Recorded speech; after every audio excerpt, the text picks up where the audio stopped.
Today, I'm going to talk a little bit with you about the latest scientific innovative approaches to helping us feel young. Now, when we're talking about feeling young, it really starts with cellular energy and cellular purification. So let's talk a little bit about that science today and about the ageLOC approach as well. Now, first of all, who's interested in aging? I know you are, but are there other people that are interested in aging and feeling young? Sure there are. In fact, in Europe, by 2050, the population of people over 65 will double. Well, there are a lot of people that are on their way to 65, so you don't have to turn 65 before you're interested in feeling younger, right? So let's talk a little bit about the Nu Skin approach to anti-aging science. Now, in general, in science, the scientists are interested in aging, but they look at it from a descriptive biology approach. And really what that means is that they're studying all the things about aging, but not really with the view of trying to change things or help you feel better about it. So, for example, they're describing aging. They're really telling you things that you already know. I don't remember things as well as I did before. I don't have the energy that I had before. And even that my skin doesn't look as nice as it was before. At Nu Skin, our approach, the ageLOC approach, is simply targeting the sources of aging. That means we go right to the source, rather than looking at the outside, the signs and symptoms. So if you look at this target that I've got here, you see that the sources of aging are at the inside. To understand aging and how we can change it and help you feel younger, we need to go to the sources of aging, not just describe what's happening in the signs and symptoms level. So let's look at it from this point of view. You're an organism, and in order to feel youthful, then you need to actually have cells that are producing the right stuff. The cells need to be healthy, they need to be producing energy, they need to be able to cleanse themselves, otherwise they're not going to stay young. So the cells then are responsible for ultimately how you feel your youthful feelings. If you go even further towards or upstream to the sources of aging, it is all about gene expression. It's the genes that program the cells. So gene expression is actually directing the cell's behavior, whether or not they're behaving youthfully or in an aged fashion. Let's look at it another way, just to make sure that you understand correctly. DNA, which is the code for your life, is fixed for life. The DNA does not change. So we're not talking here about gene splicing or any kind of gene manipulation. We're talking about gene expression. Here's a picture of the young Joe Chang. And in this picture you see that he looks quite different when he's young, right? His DNA is the same today as it was back then. It has not changed. And yet, there's a change in expression as Joe ages. So now he's a mature man. His genes are behaving somewhat differently to the way that they expressed themselves when he was younger. So we're talking gene expression here. And to put it another way, to make it simple, as you age, your genetic symphony gets out of tune. If we compare it to an orchestra, when the orchestra is in tune, it sounds beautiful. Everything's harmonious, the bass is at the right level, the violins and the cellos are at the right level, you can just hear the piccolo or the flute, everything sounds really nice and harmonious. But as we age, the genetic symphony gets out of tune. Perhaps the bass is too loud, or perhaps the piccolo is starting to grate on your ears a little bit because it's too loud. Perhaps it's out of tune. So in ageLOC, we're talking about retuning your symphony, getting things back to the way that gene expression was when it was youthful. Here's a picture of the cell. And if you look, we know that there are trillions of cells that make up your body. And as you go into the center of each cell, you see that little gray area there. That's the nucleus. And inside the nucleus, you see we have all of those chromosomes. The chromosomes, and we'll talk more about them later, are really simply the packing for the DNA. And as you unravel that DNA, you can see that there are long strands. And along those strands, it's divided into sections called genes. So here in this cartoon that I have, there are 4 genes depicted, different colors. Now, genes are simply recipe books. Each gene is a recipe for a gene product, usually a protein. And you can see that there are 2 genes here. One's producing a little bit of a short protein. The other one's producing a lot of a longer protein. Let's call it a structural protein like collagen. Let's look in more detail. Here's gene 1, and in youthful gene expression, it's just producing a little bit of this little protein here. That's normal gene expression for a youthful individual. Gene 2, however, the cookbook is wide open and it's producing a lot of this longer protein, this structural protein. That's the youthful gene expression pattern. If we look at what happens during aging, the gene has not changed. The DNA remains the same. The cookbook is still there, but now things start to change a little as you age. In aging gene expression, gene 1, instead of just producing a little bit of the protein end product, is producing a lot. Gene 2, which normally should be producing a lot, is now producing a lot less.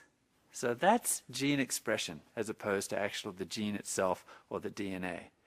Now if we were to express this sort of in a scale of green to red, then gene 1 is just in the green there, right? Not producing very much, but as it ages, it shifts over into the red zone. It's producing a lot. If you look at gene 2, it's over in the red zone in the youth. That's where it's supposed to be. But as you age, somehow, for some reason, the cookbook starts to close. Now we're expressing in the green zone. We're going to go back to that green-red type of depiction later. That's called a heat map. So that'll help you to understand the heat map when we read it. So how big is the DNA? How much information is there? This is important to know because I've just talked about 2 genes and how they might change as we age, but there are a lot more than 2 genes in the human body. The structure and the size of DNA is mind-boggling, especially when you consider that it's in every single cell of the human body. So here's some DNA here, and let's look at its secondary structure, which is this coil, like a twisted ladder. And then you get into this tertiary structure where it's wrapped around these proteins. And as you look even closer, as you zero in, there's another quaternary folding, or the 4th level of folding of that DNA, because there's so much of it that if you don't look after it in the cell and pack it in a systematic way, it's just going to end up being a bird's nest. I don't know if you've ever taken your kids fishing. I've stopped doing that a long time ago because the fishing line tends to wrap itself up and get knotted very easily. All right, and now you can see where we're headed. This is the chromosome. So all of that packing ends up in the chromosome. We're talking about 3 billion base pairs in the human genome. That means 3 billion bits of information. Now, how on earth are we going to sort that out in terms of aging?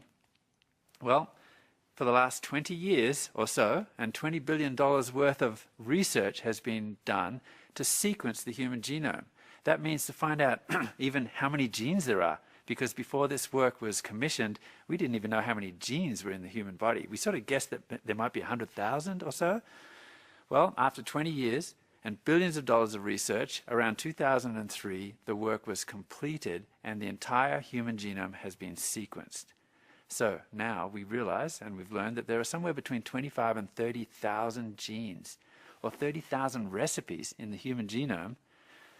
How difficult would that be to sort of see or find out which of those genes is changing during the aging process?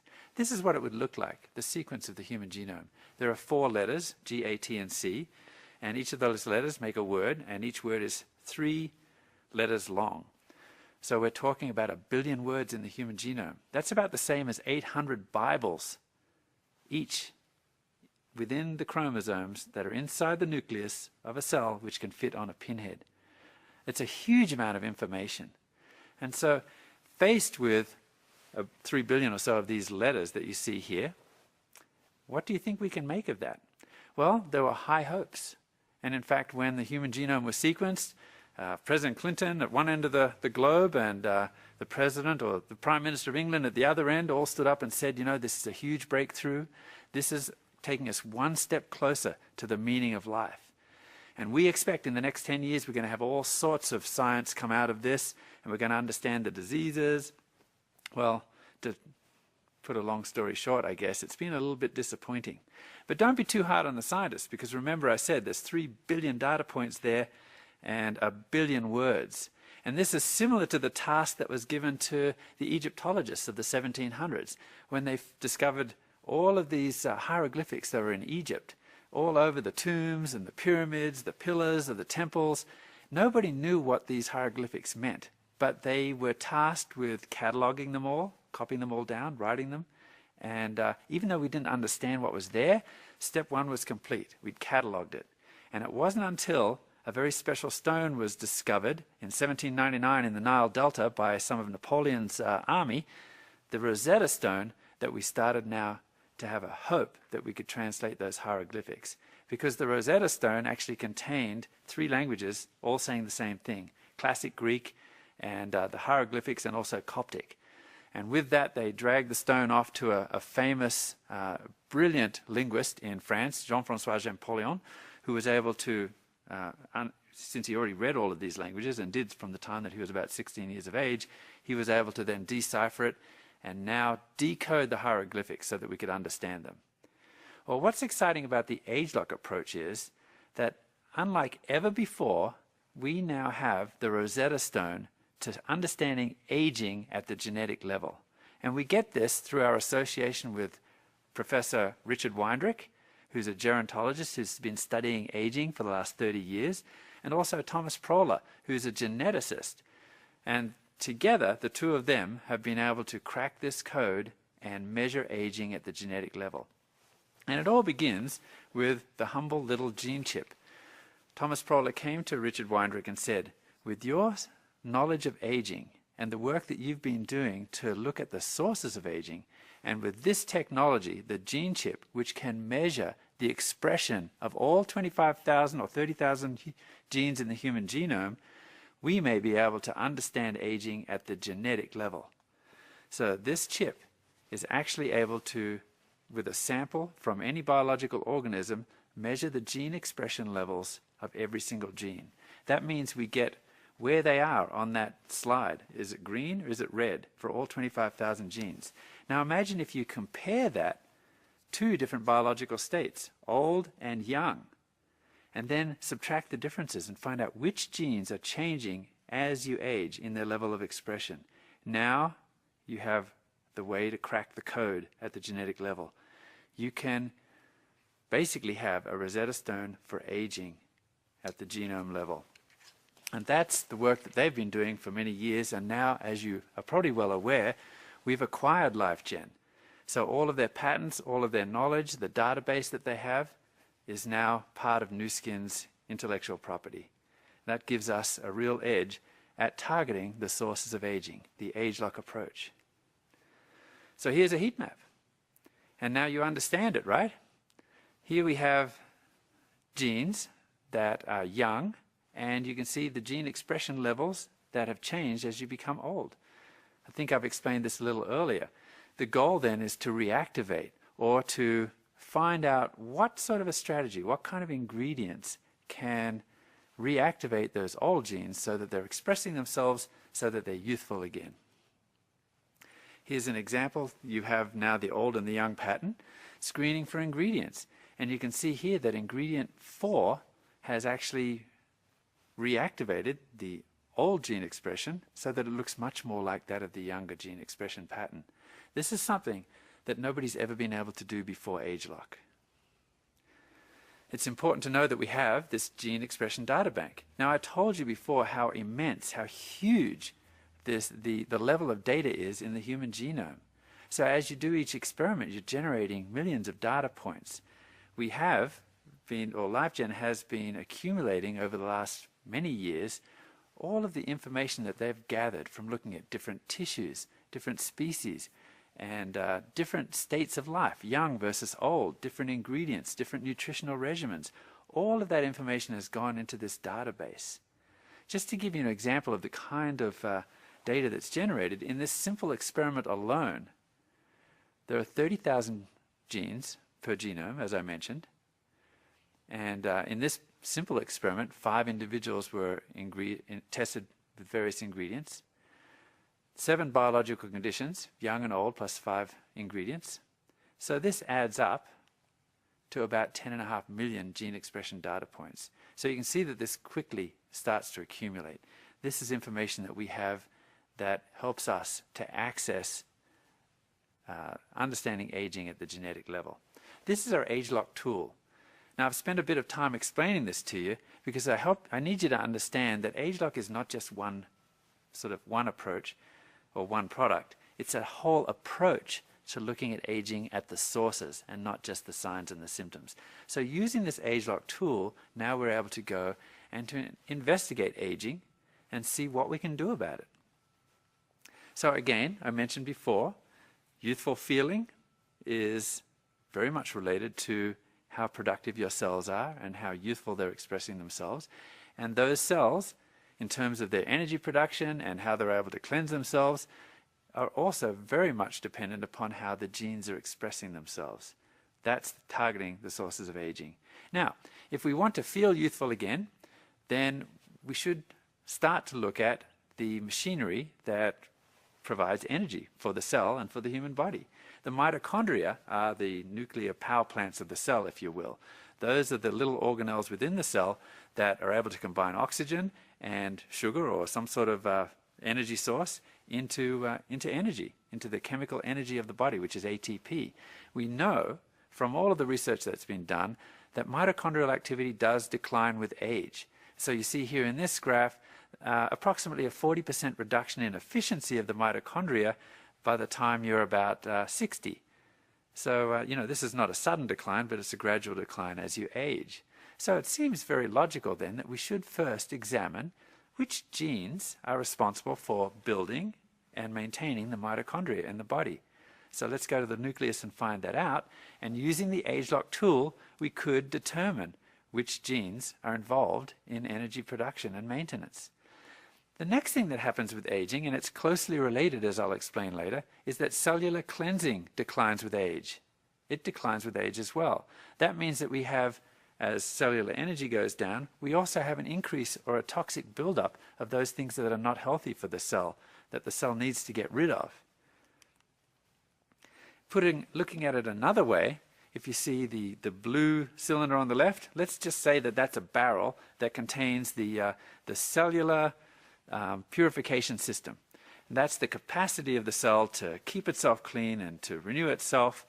And then you look to the right and you see that there are toxins that cause the cell to age, damage the proteins and things like that. Some are external toxins like the pollution, the air that we breathe, maybe it's sun exposure, things like that that damage the cell or cause it to age, cause the proteins to age.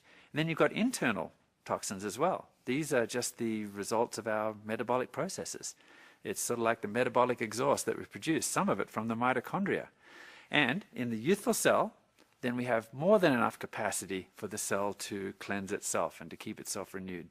Now, as we age, the aging cell is a different story. You see that the capacity of the cell to cleanse itself has reduced quite a lot, and that means that it can't keep up with the toxic burden that's there. That is the picture of an aging cell or an aged cell that we need to change. These are actually very closely related. They seem like separate things, and certainly they are separate machinery within the cell, and the genes that code for that equipment are also separate, but they work together ultimately. Because as cellular energy declines, then the ability of the cell to purify itself also declines. And as that happens, it affects cellular energy because things get sort of gummed up in the cell. So you get this downward spiral. It's a 1-2 punch of aging. And that affects your ability to feel young. And put it a really simple way, if you don't have any energy, you can't clean, right? It's just like a vacuum cleaner that you can no longer plug into the wall. It becomes a lot harder. And then before you know it, you're tripping over all the junk. So we have targeted those genes that are involved in cellular energy, a youth gene cluster, we'll call it, and cellular purification, a separate youth gene cluster. And you can see that as we age, because we have found those genes that change during the aging process, then we can target those and try to reactivate them. And that's what the ageLOC tool is all about. Targeting those genes and then reactivating them so that we can have that youthful feeling again. So in summary then, we've got an approach where we target the sources of aging. That's what ageLOC is. And our association with LifeGen Technologies, our database, all of that information that we have on being able to interpret the genome at the aging level, or in other words, measure aging at the genetic level, has enabled us to have a whole new innovative approach at targeting the sources of aging and doing something about it. In this case, we've targeted two systems inside the body, cellular energy and cellular purification, that I've shared with you are intricately connected. And the cellular energy helps us to feel recharged. The cellular purification helps us to feel refreshed. Now, these work together, as I mentioned, right? So cellular energy in a youthful cycle actually is a positive thing for cellular purification. And cellular purification is a positive sort of a feedback for energy production, helping with the recharged and the refreshed feeling of youth. So the science then in a nutshell is identifying and targeting, then reactivating the youth gene clusters related to cellular energy production and cellular oxidative protection and cleansing.